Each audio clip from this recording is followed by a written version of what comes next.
Well, since the fire started, a group of local realtors started noticing that an alarming number of listings had their prices recently raised, often by thousands of dollars. We are joined now by Samira Tapia. Samira, with Compass Realty. And Samira, you looked at these 400 rentals. You saw that 147 of them had increased their prices since the fires broke out. Yes. So we noticed that it actually started earlier that day. Our clients had lost their home. It had burned down completely. They have a 1.5-year-old, and we were starting to send them out on showings to see rentals. As they were driving over, we noticed that the price had significantly changed more than 10% since January 7th. A little later the afternoon, it just didn't sit right with me, and I started pulling data out of the MLS in order to see what was happening. That is just unbelievable and so frustrating. On average, then, how much were these listings being inflated after the fires that you were finding? It really depends. The vast majority were more than 10%, anywhere up to 81%. There's a nuance around it. Sometimes it is justified. Some of these folks have no furniture, so there are some landlords that are hiring furniture rental companies, and furniture rental is very, very expensive. And some of these landlords are including other units, such as an ADU, in the rental because they've really noticed that multi-generational large families have very few options. Right. Yeah, that is the struggle, getting in everyone that you had lived with into a home with pets.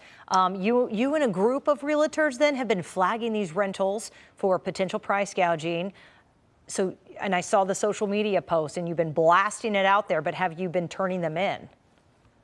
So we sent a lot of information to our managers in order for them to deal with it. Honestly, all of us realtors are boots on the ground, finding housing for people that have been displaced. I am here in my bedroom because my home office is full of donations. Most of us have been here in our pajamas for days and days, just calling other realtors to try to find homes for displaced families. I mean, it's so much legwork. I know. I was sitting next to a woman in a cafe all the way in San Dimas the other day, and everyone in that cafe was trying to find a home, an apartment to rent. It was unbelievable. So many people without a place. So how can fire victims spot price gouging, and how can they protect themselves from being victimized? So 75% of rentals are actually not through realtors. They are on third-party websites such as Zillow. And all of those show a price history. Take a look at the price prior to January 7th. If it has been raised more than 10%, that is price gouging. Take a look at the description to see whether it says now furnished or now also including ADU. Those people, it may make sense for it to go up. Also, contact a local realtor, contact the person that sold you that house.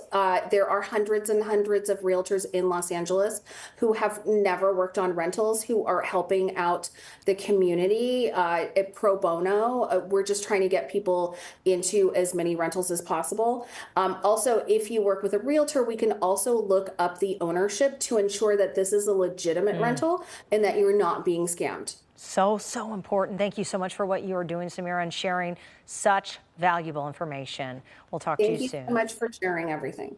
Oh, and if you want to follow Samira and her efforts to call out price gouging, to get that great advice, go to her website. That's kcal.com. Click the Scene on TV.